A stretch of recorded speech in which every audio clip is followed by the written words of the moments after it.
আর গোশত খাওয়ার নিয়তে কোরবানি দিলে কোরবানি হয় না। আচ্ছা, তথাপিও যদি আপনি যদি কোরবানি এভাবে দিতে চান তাহলে করবেন কি? সহি সুরত হলো, যেই 3-4 ভাই মিলে টাকা জোগাড় করছেন 5,000 করে, এই টাকাগুলোর একজনকে মালিক বানায়া দিবেন কোনো শর্ত ছাড়া, নিঃশর্তে। 3-4 ভাই মিলে যে টাকা জোগাড় করছেন 15,000 20,000, এই টাকাগুলা যেই কোনো এক ভাইকে, যেই কোনো একজনকে মালিক বানায়া দিবেন। তো দেওয়ার পরে উনি উনার নামে কোরবানি দিবে, আপনাদের কোনো দাবি দাবা চলবে না, কোরবানি উনি উনার নামে দিবে। তাহলে 6 জন, ইনি একজন, 7 জন। হ্যাঁ, তবে তিনি এটা করতে পারবেন যে আমি তো কোরবানি দিতে পারতাম না, আমারও সবাই সহযোগিতা করাতে আমি কোরবানি দিলাম, অতএব গোশত আমি একা খাবো না, আমি এদেরকে নিয়ে খাবো, এদেরকেও গোশত দিব। তাহলে আর অসুবিধা নাই, কোরবানি দেওয়াও ঠিক আছে, গোশত খাওয়াও ঠিক আছে। কিন্তু যদি শর্ত করেন যে আমরা তোমারে কোরবানির টাকা দিমু, কোরবানি তুমি তোমার নামে দিবা, তবে আঙ্গুরে গোশতের ভাগ দিবা, যদি আগে এরকম বোঝাপড়া আর শর্ত করা হয় তাহলেও হবে না, শর্ত করা যাবে না। আপনি এমনি টাকা ওরে দিয়া দেন, ভাই আপনি কোরবানি দেন। এখন ও যদি চিন্তা করে যে আমারে বেচারারা টাকা দিল কোরবানি করার জন্য, আমি গোশত একলা কেমনে খাই, ওদেরকেও নিয়ে খাই, ওদেরকেও ভাগ দিই, তাহলে আর অসুবিধা নাই। কথা বুঝতেছেন? এটা হলো এইভাবে কোরবানি দেওয়ার পদ্ধতি। আল্লাহ তাআলা বুঝার তৌফিক দান করুন। কোরবানি যারা দিবেন, মুসলিম শরীফের হাদিস, রাসূল করিম সাল্লাল্লাহু আলাইহি ওয়াসাল্লাম ইরশাদ করেছেন, ইজা দাখালাল আশরু ওয়া আরাদা বা'দুকুম আন ইউদহিয়া ফালা ইয়ামাসসা মিন শা'রিহি ওয়া বাশারিহি শাইআ। হযরত উম্মে সালামা রাদিয়াল্লাহু তাআলা আনহা riwayat করেন, নবীজি বলেন, যারা কোরবানি দিবে, চাই কোরবানি তার উপর ওয়াজিব হোক অথবা ওয়াজিব না, কিন্তু সে তারপরেও ফজিলত আদায়ের জন্য কোরবানি দিচ্ছে, যে কোরবানি দিবে তার জন্য একটা আমলের কথা নবীজি বলছেন, সে যেন চুল না কাটে, সে যেন নখ না কাটে, সে যেন নাভির নিচের পশম পরিষ্কার না করে, সে যেন বগলের নিচের পশম যেন পরিষ্কার না করে। যদি করার দরকার হয় চাঁদ উঠার আগে আগে করে নিবে। আর করবে কখন? কোরবানি দেওয়ার পরে সুবিধা মতো সময়ে আবার নখ চুল ইত্যাদি এগুলা কেটে নিবে। এখানেও আমাদের দেশে ভুল বুঝাবুঝি আছে, অনেকে আছে গরুর গলায় ছুরি দেওয়ার পরে উনি নেল কাটার নিয়ে বসে যায়, মনে করে এখান দিয়ে এক কোরবানি দিলাম, এখন এখান দিয়ে আরেক কোরবানি দিন। না, এটা সাথে সাথে হওয়া জরুরি না। আপনি সুবিধা মতো ওই দিন বা পরের দিন যে কোনো সময় আপনি করে নেবেন, তাহলে আল্লাহ তাআলা এটাতেও আপনাকে আলাদা ফজিলত দান করবেন ইনশাআল্লাহ। এই আমলটা সুন্নত, এটা ওয়াজিব না, সুন্নত আমল। তবে হ্যাঁ, কেউ যদি এই নখ আর চুল যদি পরিষ্কার যদি আগ থেকে লম্বা সময় যদি না করে থাকে, আর এই সুন্নতটা আদায় করতে গিয়ে যদি 40 দিন অতিক্রম হওয়ার যদি আশঙ্কা থাকে, তাহলে এই ব্যক্তি আমল করার দরকার নাই, সে আমল করতে গেলে উল্টা গুনাহ হবে। এজন্য সবচেয়ে সুন্দর তরিকা কি? চাঁদ উঠার আগে পরিষ্কার করে নেবেন আর কোরবানি দেওয়ার পরে আবার পরিষ্কার করবেন, তো আল্লাহ তাআলা আপনাকে পূর্ণ ফজিলত দান করবেন ইনশাআল্লাহ। কথা বুঝতেছেন? সাইয়েন এটার লগে আবার দাড়িরে যোগ করিয়েন না, বলে মোছও কাটলাম, চুলও কাটলাম, নখও কাটলাম, দাড়িগুলাও শেভ করে নিই, তাহলে উল্টা সওয়াবের জায়গায় কবিরা গুনাহ হবে, ফিডা খাবেন। কথা বুঝতেছেন? আচ্ছা, এটা তো হলো যারা কোরবানি দিবে তাদের জন্য। যাদের উপর কোরবানি ওয়াজিব নয়, যারা কোরবানি দেওয়ার সামর্থ্য রাখে না, এরা কি করবে? এদের ব্যাপারে ইবনে মাজাহ শরীফে হাদিস আছে, হযরত আব্দুল্লাহ ইবনে আমর ইবনুল আস রাদিয়াল্লাহু তাআলা আনহুমা থেকে রাসূল করিম সাল্লাল্লাহু আলাইহি ওয়াসাল্লাম বলেন, উমিরতু বিয়াউমিল আযহা ঈদান জাআলাহুল্লাহু লিহাযিহিল উম্মাহ। আল্লাহ আমাকে আদেশ করেছেন এই দিনটাকে যেন আমি আমার উম্মতের জন্য কোরবানির দিন বানায়া দিই, ঈদের দিন বানায়া দিই। ক্বালা রাজুলুন ইয়া রাসূলুল্লাহ আরাআইতাম ইল্লাম আজিদ ইল্লা মানিহাতান উনসা, আরাআইতা ইল্লাম আজিদ ইল্লা মানিহাতান উনসা। ওগো আল্লাহর রাসূল, আমার কোরবানি দেওয়ার সামর্থ্য নাই, তবে একজন আমাকে দুধ খাওয়ার জন্য একটা ওট দান করেছে, আমি দুধ খাওয়ার পরে এটা তাকে ফেরত দিব, এই শর্তে দান করেছে। এখন আমি কি ওই ওট দিয়া কোরবানি দিয়া দিব? রাসূল বলেন, লা। কেন? তুমি তো এটার মালিক না, তুমি এটা দিয়া কোরবানি দিতে পারবা না, সে তো তোমাকে কেবলমাত্র দুধ পান করার জন্য দিয়েছে। তবে হ্যাঁ, তোমার যত এত কোরবানির জন্য আগ্রহ, ওয়ালাকিন খুয মিন শারিকা ওয়া আসফারিকা ওয়া তাকুসসু শারিবাকা ওয়া তাহলিকু আনাতাকা ফাযালিকা তামামু উযহিয়াতিকা ইনদাল্লাহি মিনকা। হ্যাঁ, মানুষ যখন কোরবানি দিবে তখন তুমি কি করবা? চুল কাটবা, নখ কাটবা, মোচ কাটবা, নাভির নিচের পশম, বগলের নিচের পশম পরিষ্কার করবা, তো আল্লাহ তাআলা তোমাকে এর মাধ্যমে পূর্ণ কোরবানির ফজিলত দান করবেন। আল্লাহ তাআলা আমাদেরকে বুঝার তৌফিক দান করুন। এই আমলগুলো আমরা করব। কিছু প্রশ্ন আমাদের হাতে আসছে, প্রশ্নগুলোর একটু উত্তর শুনি আমরা সবাই। মাশাআল্লাহ, কোরবানির পশু কেনার পর পশুর সাথে সেলফি তুলে ফেসবুকে দেওয়া ইসলাম কতটা সমর্থন করে? হায় হায়, কোরআনে কারীমের সূরা হজের 37 নম্বর আয়াত আল্লাহ তাআলা বলেন, লা ইয়ানালাল্লাহা লুহুমুহা ওয়ালা দিমাউহা ওয়ালাকিন ইয়ানালুহুত তাকওয়া মিনকুম। তোমাদের কোরবানির রক্ত গোশত আল্লাহর কাছে কিছুই যাবে না, যাবে তোমাদের কি? তাকওয়া, অন্তরের ইখলাস। আমলটা কার জন্য করতেছো এটা বুঝতেছেন? আল্লাহ রক্ত মাংস নিবেন না, গোশত নিবেন না, আল্লাহ নিবেন তোমার ইখলাস। হাদিসের মধ্যে আছে, রাসূল করিম সাল্লাল্লাহু আলাইহি ওয়াসাল্লাম ইরশাদ করেন, কোরবানিতে ইখলাসের দাম এত বেশি, ওয়া ইন্নাদ দামা লা ইয়াকাউ মিনাল্লাহি বিমাকানিন। মানুষ আমল করলে এরপরে আমল আল্লাহর দরবারে পৌঁছে, কিন্তু কোরবানির আমলের মধ্যে ইখলাসের এত দাম, যদি কেউ কোরবানির জন্তুর গলায় ছুরি চালায়, এই রক্ত, কোরবানির জন্তুর রক্ত জমিনে পড়ার আগে আগেই আল্লাহ তাআলা কবুল করে ফেলেন। ইখলাসের এত দাম, তাহলে আমল করতে হবে কার জন্য? এখন বলো, তুমি যে বাজারে যাইতে ফেসবুকে কি করতেছো? ফেসবুকে ছাড়তেছো তুমি বাজারে যাইতেছো, আবার বাজারে গিয়া গরুর লগে ছাগলের লগে কিনবো একটা, কিন্তু বাজারের বড় বড় গরু যা আছে সবগুলো লগে খাড়ায় খাড়ায় ছবি তোলে, মানে এক গরু আরেক গরুর লগে খাড়াইছে। এটারে গরু বলা ছাড়া আর কিচ্ছু বলা যাবে না। এরপরে অনেকে তো আছে কিনেও না, শুধু দোকান বিক্রেতার সাথে একটু বাইল করে গরুর লগে খাড়ায় সেলফি তোলে আর ফেসবুকে লেখে এটা এত দাম, মানে হে বুঝাইতেছে সে কিনছে। আর গত বছর তো কোরবানির সময় এক ছাগলে সারা দেশের খাই দিছে। খেয়াল আসেনি আপনাদের? ওই যে সাদেক এগ্রোর ছাগল কাণ্ড, এনবিআর এর এক সরকারি কর্মকর্তা, এক সোরার ঘরের সোরার। এরপরে গরু কেনার পরে আবার সেলফি, গরু কেনার পরে আবার গরুরে সাজাইয়া আবার সেলফি, বাজারে বাজারে রাস্তাঘাটে আবার কি এটার শোডাউন, এটার প্রচারণা। এটা সম্পূর্ণ হারাম, এটা সম্পূর্ণ নাজায়েজ, এটা সুন্নাহ সম্মত আমল নয়। বোঝা যায় এই আমল আল্লাহর জন্য নয়, এটা মানুষকে দেখানোর জন্য। আবার দাম কত? দামও ফেসবুকে ছাড়ে। দাম প্রচারণার কি আছে? আল্লাহ কি জানেন না তোমার জানোয়ারের দাম কত? আবার এটা নিয়ে প্রতিযোগিতা হয়, বন্ধু বন্ধু প্রতিযোগিতা, বন্ধু বন্ধু ফাইট হয়, কাটটা সুন্দর কাটটার দাম বেশি। এটা সম্পূর্ণ নাজায়েজ কাজ, এটা সম্পূর্ণ নিজের খায়েশাত এবং নফসানিয়তের পূজা করা। এটা আল্লাহর জন্য নয়, এটা দুনিয়ার মানুষের বাহবা কামানোর জন্য, ধান্দাবাজি করার জন্য। অতএব খবরদার, কোন ধরনের জন্তুর ছবি আমরা কি করব না, ফেসবুকে দেব না।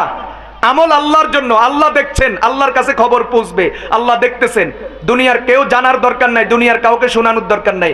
অতএব জন্তু কিনা থেকে শুরু করে জন্তু বাড়িতে লালন পালন করা, জন্তু জবাই করা, গোশত বন্টন করা, কোনো কিছুতেই ফেসবুকে কোনো ধরনের ছবি দেওয়া সম্পূর্ণ নাজায়েজ, হারাম, কবিরা গুনার অন্তর্ভুক্ত। এটা ইসলাম নয়। কথা বুঝতেছেন? আরেক ফ্যাশন বাইর হইছে আমাদের দেশে, এগুলা শহর বন্দরে বেশি, গ্রাম অঞ্চলে কম। কোরবানি উপলক্ষে টি শার্ট বাইর হয়, কোরবানি উপলক্ষে গেঞ্জি বাইর হয়, গেঞ্জির মধ্যে লেখা আছে একদিনের কসাই, গেঞ্জির মধ্যে লেখা আছে আরো বিভিন্ন রকম, আমার একটা খেয়াল আছে, বাকিগুলো খেয়াল নাই, বিভিন্ন স্লোগান লেখা থাকে। নাউজুবিল্লাহ, তুমি কসাই? কথা বলেন, তুমি কসাই? তুমি কেন নিজের এত ছোট করতেছো? কোরবানি কার জন্য দিচ্ছ? আল্লাহর জন্য দিচ্ছ, তো তোমার এই গেঞ্জি কেন? গেঞ্জির মধ্যে লেখা কেন? আবার কোরবানি উপলক্ষে গেঞ্জি বিক্রি কেন? এটা আরেক শয়তানি, আরেক ধান্দাবাজি। কোরবানি উপলক্ষে গেঞ্জি বিক্রি, কোরবানি উপলক্ষে গেঞ্জি ক্রয়, আর এই ধরনের গেঞ্জি গায়ে দিয়া আবার এটা কোনো জায়গাতে গ্রুপ আছে, সবাই এই ধরনের গেঞ্জি গায়ে দিয়া এরপরে গরুর লগে সেলফি তুলবো। গোশত কুটতে পারুক আর না পারুক, গরু জবাই করতে পারুক আর না পারুক, যাইয়া সেখানে গোশত ধরবো, কেউ হাড্ডি একটা ধরবো, কেউ ঠ্যাং একটা ধরবো, কেউ রান একটা ধরবো, কেউ গরুর লেজ ধরবো, কেউ গরুর চামড়া ধরবো, আবার বাকি এলারা ছবি তুলবো, ফেসবুকে ছাড়বো। কত রকমের শয়তানি আর হারামি আমাদের দেশে হয়। কথা বুঝতেছেন? আরেকটা বলি, যেটা সবচেয়ে বড় ভয়ঙ্কর, সেটা হলো কোরবানি জবাই করে রক্তাক্ত ছুরি, রক্তাক্ত জামা, এটা ছবি তুলিও ফেসবুকে ছাড়ে। এটার মতো পাগল আর এটার মতো গাদা আল্লাহর দুনিয়াতে আর নাই। বলে কেন? এটা তো একদিকে শরীয়ত বিরোধী কাজ, না জায়েজ কাজ, আরেকদিকে তুমি তোমার ক্ষতি করতেছো। কেন? মনে করো তোমার লগে কারো দুশ্মনী আছে, এলাকাতে কোনো একটা দুর্ঘটনা ঘটছে, তোমার লগে এটার লগে কোনো সম্পর্ক নাই, একটা মানুষ মারা গেছে, একটা মানুষ খুন হয়েছে, তোমার লগে কোনো কি নাই, সম্পর্ক নাই। এখন তুমি যে ফেসবুকে ছবি ছাড়ছো, ওই যে ছুরিওয়ালা ছবি, রক্তওয়ালা ছবি, জামাওয়ালা ছবি যে তুমি ফেসবুকে ছাড়ছো, এতে 5 বছর পরে ছবি আর শাড়ি কেউ দেখছেন, এই খুনি তো এই লোক।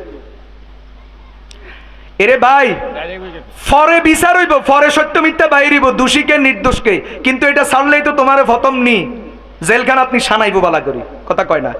আর যদি মাশাআল্লাহ তুমি যদি একটু নামাজি কালামি হও, তো এটা দিয়া তোমার জঙ্গির মামলা দিতে দেরি হবে না। কত বড় পাগল আর বেকুব! এই জন্য খবরদার, বিশেষ করে মাদ্রাসার ছাত্ররা, মাদ্রাসার তালেবে ইলমরা, তোমাদেরকে বলি, বিশেষ করে খবরদার, কোন ছবি তোমরা ছাড়বা না। কারণ এদেশে দুশ্মনের অভাব নাই। তুমি দিছো কোরবানির ছবি, তুমি দিছো কোরবানির ছুরির ছবি, কিন্তু সে তোমার জঙ্গি বানাই দিব। কেউ দেখছেন কত বড় জঙ্গি, ছুরি নিয়ে ঘুরে? কারণ এই দেশের দ্বীনের দুশ্মনেরা কোরবানির জন্তুর ছুরি, কোরবানি জবাইয়ের ছুরি, কোরবানির জন্তুর জবাইয়ের রক্ত, এটাকেও কি জঙ্গিবাদ হিসাবে, জঙ্গি হিসাবে, জঙ্গি কর্মকাণ্ড হিসাবে, সন্ত্রাসী কর্মকাণ্ড হিসাবে প্রচার করে। অতীতে এমন ঘটনা বাংলাদেশে বহু ঘটেছে। মাদ্রাসার, যেহেতু কওমি মাদ্রাসাগুলি বিশেষ করে কোরবানির সময় চামড়া কালেকশন হয়, কওমি মাদ্রাসাগুলো বিশেষ করে কোরবানির সময় ছাত্ররা বা হুজুররা গরু জবাই করে, ওই ছুরিগুলাকেও ছবি দিয়া সাইরা দিছে, কয় যে অস্ত্রের গুদাম মাদ্রাসা, মাদ্রাসায় অস্ত্র পাওয়া গেছে। কত বড় হারামি! এজন্য সাবধান। ঈদের দিন রক্তমাখা ছুরি, রক্তমাখা জামার, এর কোনো ছবি দেওয়া যাবে না, ফেসবুকে প্রচার করা যাবে না। কারণ একদিকে তো হারাম কাজ হইতেছে, 2 নাম্বার তুমি তোমার ভবিষ্যৎ অন্ধকার করতেছো।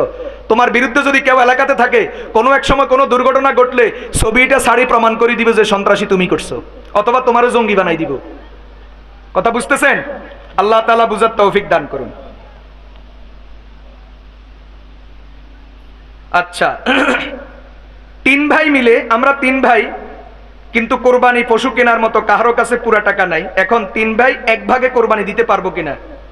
3 ভাই মিলে, ওই যে যেটা একটু আগে বলছিলাম, 3 ভাই মিলে কিছু কিছু টাকা দিয়ে এক শরিকের পয়সা জোগাড় করলো, যেমন 15,000 বা 20,000 করে, তো একটা জন্তুতে শরিক হলো।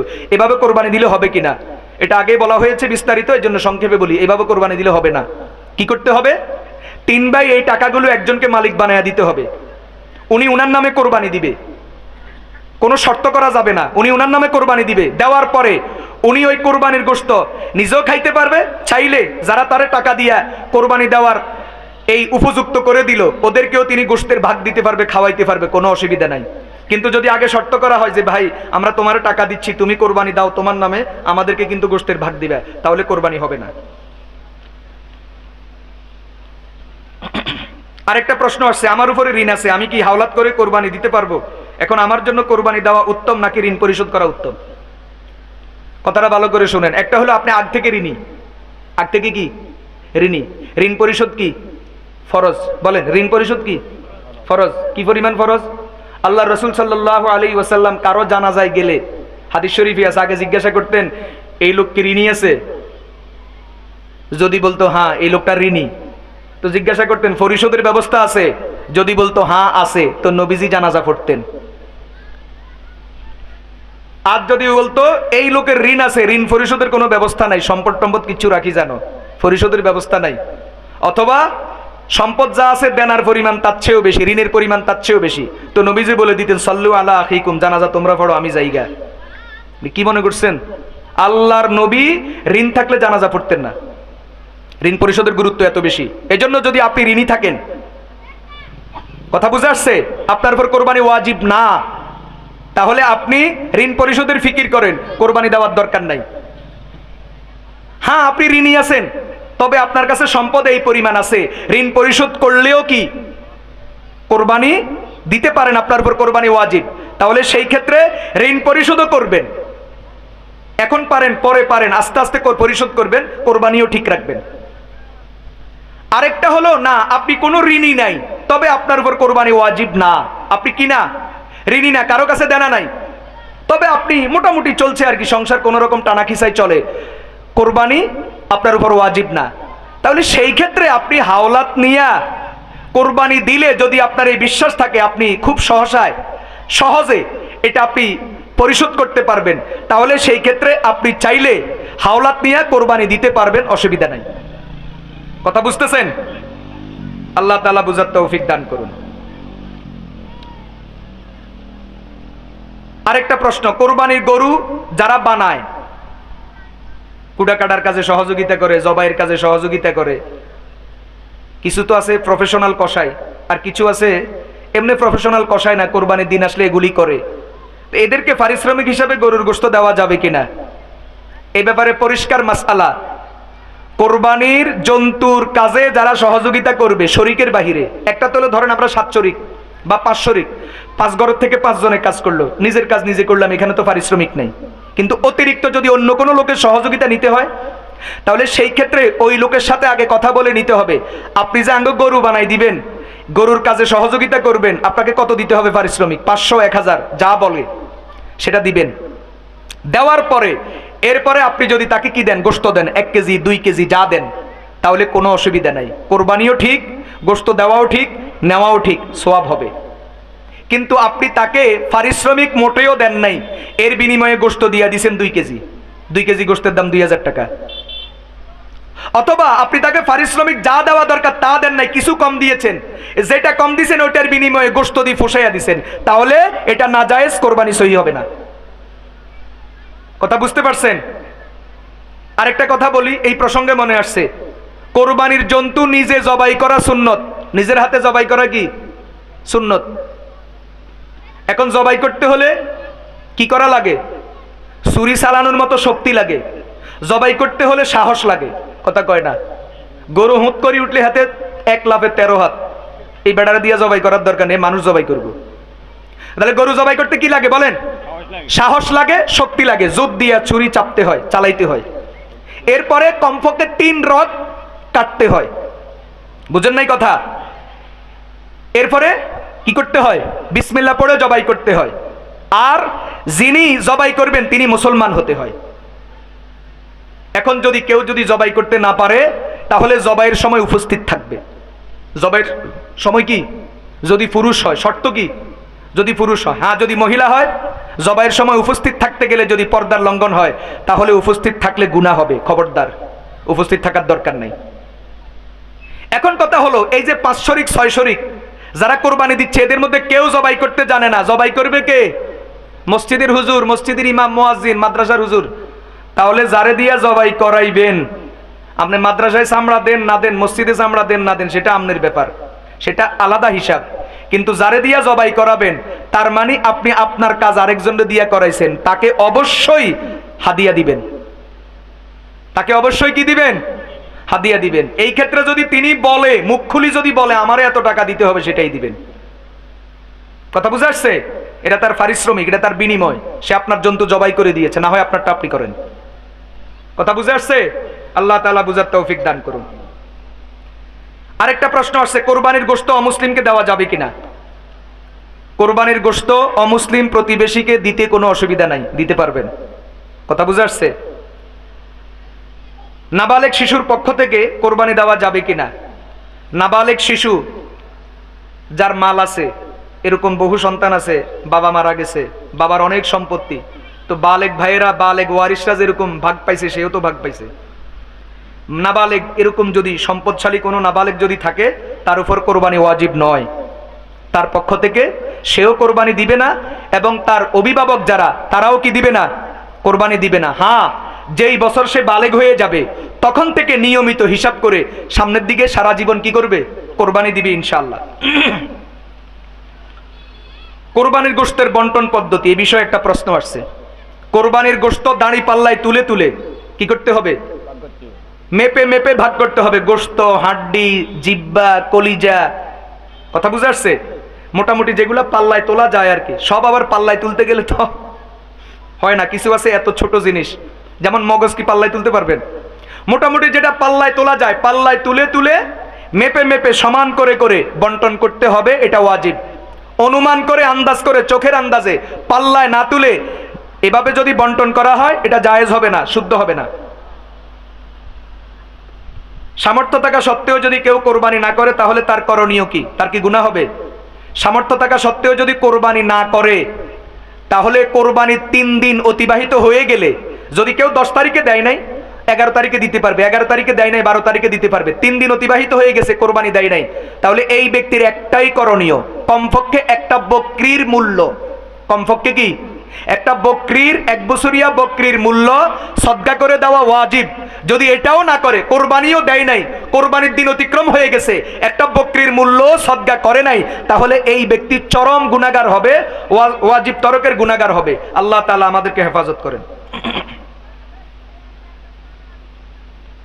মোটামুটি এই কয়েকটা বিষয়ে প্রশ্ন আসছে। আচ্ছা,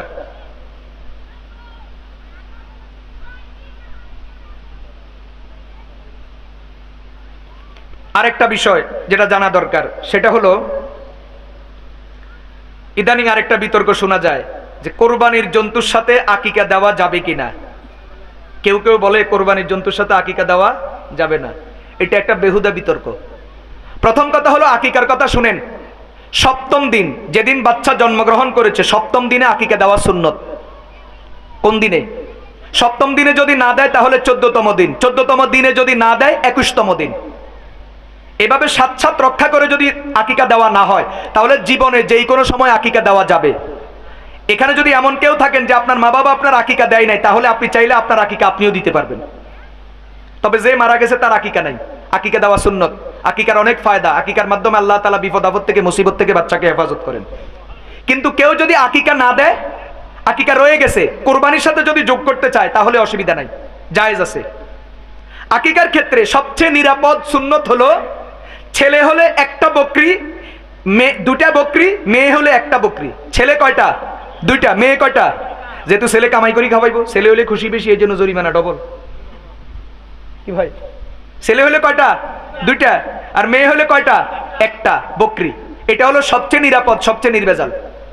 কিন্তু আপনি যদি বকরি দিয়া না দিয়া যদি বড় জন্তুতে, ওট, গরু, মহিষ, এটা যদি শরীক নিতে চান কোরবানির সাথে, তাহলেও কোনো অসুবিধা নাই। এটাই সবচেয়ে বিশুদ্ধ মত। তবে সেক্ষেত্রে খেয়াল রাখবেন, ছেলে হলে 2 শরীক, মেয়ে হলে কয় শরীক? 1 শরীক। এই কোরবানি আকিকা সব মিলে সর্বোচ্চ সংখ্যা হবে কত? 7 শরীক। 7-এর উপরে যেন না যায়, এই নিয়ম রক্ষা করে আকিকায় অংশগ্রহণ করলে কোনো অসুবিধা নাই, ইনশাআল্লাহ সওয়াবও হবে, আকিকাও আদায় হবে। আল্লাহ তাআলা আমাদের সকলকে বুঝার তৌফিক দান করুন। ওয়া আখিরু দাওয়ানা আলহামদুলিল্লাহি রাব্বিল আলামিন। আসসালামু আলাইকুম ওয়া রাহমাতুল্লাহি ওয়া বারাকাতুহু।